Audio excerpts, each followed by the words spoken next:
Bob Maloney from My MMA News, and I am talking to Justin Hagen.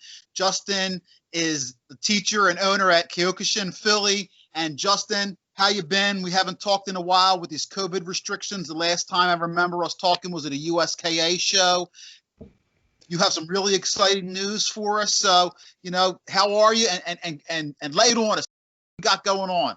I'm doing good. Actually, it's because of all the restrictions that I wrote a book recently. It's called Shodai-Soke, 101 Quotes, Anecdotes, and Precepts from the Founders of Modern Japanese Martial Arts. And it's basically a compilation book of various different quotes and anecdotes, as the title says, about some of the philosophy end of some of the founders of the martial artists coming from Japan and Okinawa in the 20th century. So before really going into the book, because I've been teaching, we've been doing a lot of hybrid teaching online. We were all online for a while, and then actually I worked for the Pennsylvania public school system, and there were some shutdowns earlier in the school year, and even now it's still back and forth with the hybrids, but it actually gave me a lot of time to be writing, and actually martial arts, history. I have a degree in history, a master's in education, and so I've been really involved in learning about history. I have a minor in philosophy and religious studies as well. So a large part of my life was actually reading a lot about the martial art classics. I grew up, even when I was younger, reading the Hagekure.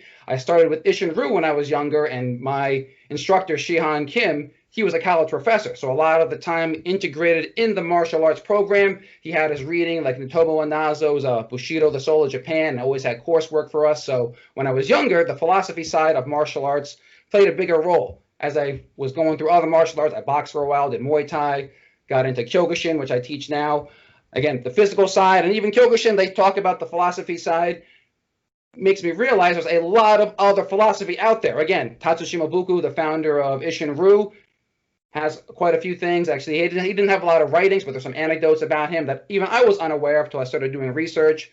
Masoyama, the founder of Kyokushin, had tons of books out there, which he had a lot of philosophy. It made me start to realize a lot of martial art masters have a lot to say. And if you're not within that certain discipline, a lot of the time you may not cross paths with those philosophies. And so I took it upon myself. I started looking up and doing research on a lot of the other founders of different martial artists over the years, and found that a lot of them even knew each other. I go back, I start with Anko Itosu from the 1830s.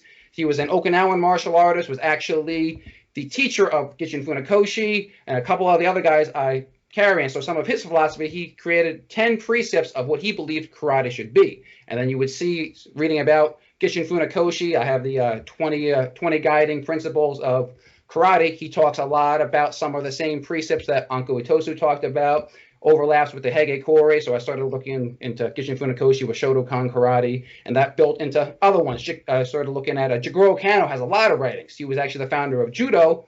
He was a college professor, so I started looking into his writings. I'm like, this is really interesting. I wonder who else is out there. And it went onto a whole tangent spiral of just reading, accumulating a library of just different works by other martial artists, and I would not have known otherwise if I didn't have the time.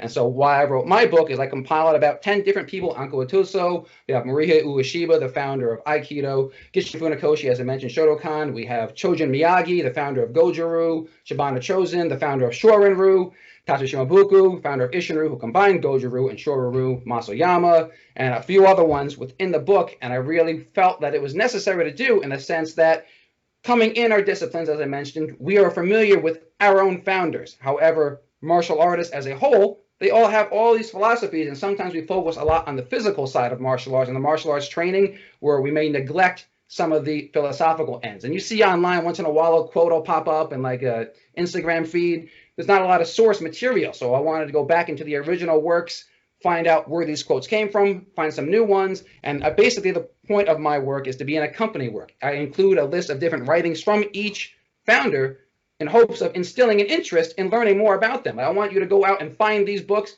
and read them yourself. But unless you're part of the disciplines, you may not even know of the other one's existence. You may not know about these books. So I really felt strongly about doing this book in order to give just little snippets of each one. So again, it doesn't give too much away from their philosophies, in order to encourage people to look up the firsthand accounts of the book.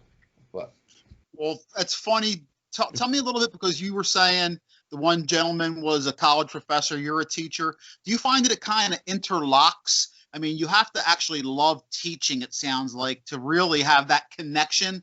Do you think that plays a role, that, you know, the love of teaching, as far as you get a lot of people who may be college professors, yourself, you're in the teaching career, and now in the mixed martial arts you like to teach. Do you think that is a good connection? Does that interlock together, the love of teaching? I think it does, actually, and that's actually how I got into teaching to begin with. Martial arts, I've been doing since I was 5 years old. I mean, I've done Ishin-Ryu, Taekwondo, you name it. And so my main focus in life was martial arts, so much so I didn't really think much about what I wanted to do when I was older. I loved history because of martial arts. Again, I wanted to learn more. I loved about learning warfare, all the different cultures. And so I really focused on studying history. After pursuing martial arts, it just seemed like the next logical step. I started teaching martial arts. Before I became an actual teacher for the school district, I was a security officer for years. And it was during those times I had more time to read. And I was realizing that after pursuing arts and teaching martial arts, it made me realize how much I just love teaching. And so I switched directions. That's why I went and got my master's in education.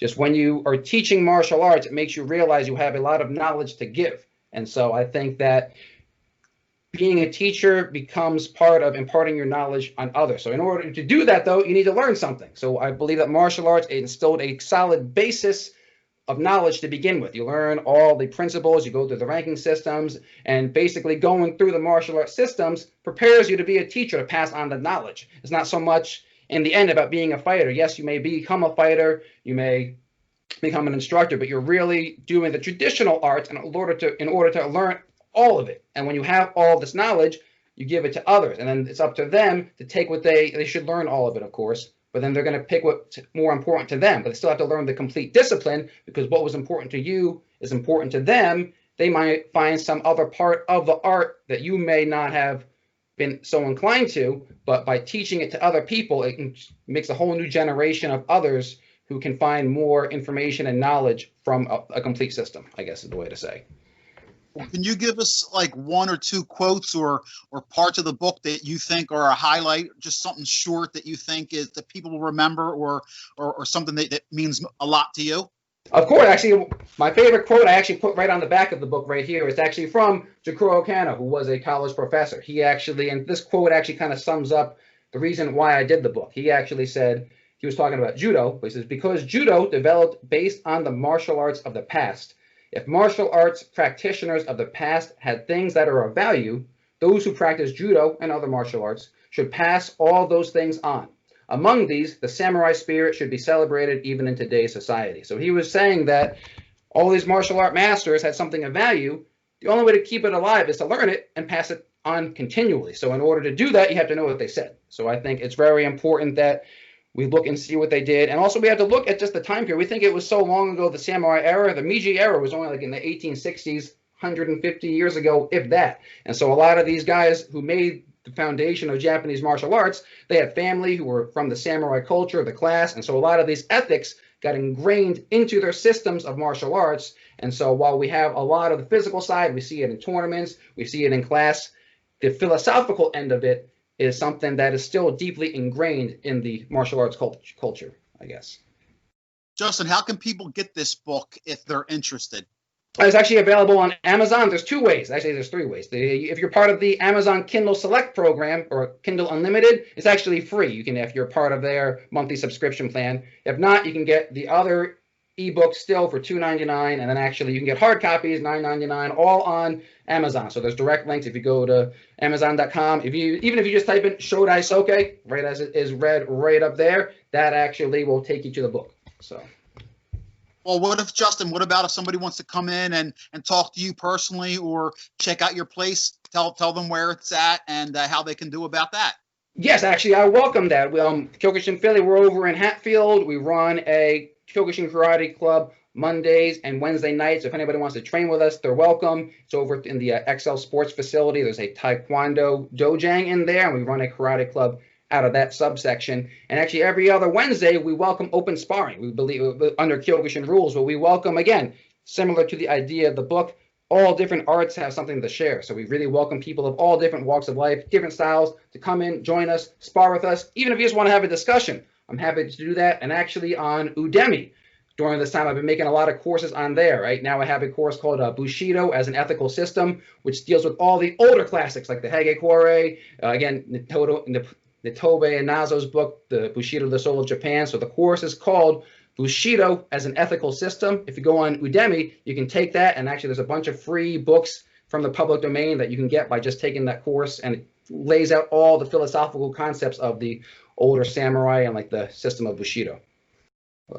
Very interesting. I'm looking forward to checking this out. And this when you bring up the samurai and the old stuff, I mean, that's stuff that, not everybody knows about, and not everybody, it's interesting, very interesting. So Justin, I love talking to you, my man. I look forward. I'm going to try to get this book for myself. I'm on vacation in a few weeks, and I need something to do. I'm going to be inside in some cold weather, so I look forward to getting your book. Once again, Justin Hagen, check him out in Philly. You can find his book on Amazon Kindle, like he said. And anything you want to say on the way out, my man? No, just thank you very much for the opportunity to speak with you. Again, hopefully I'll get you a link to that book, and everybody else, just thank you for giving me the time of day to be able to talk about it. So thank you.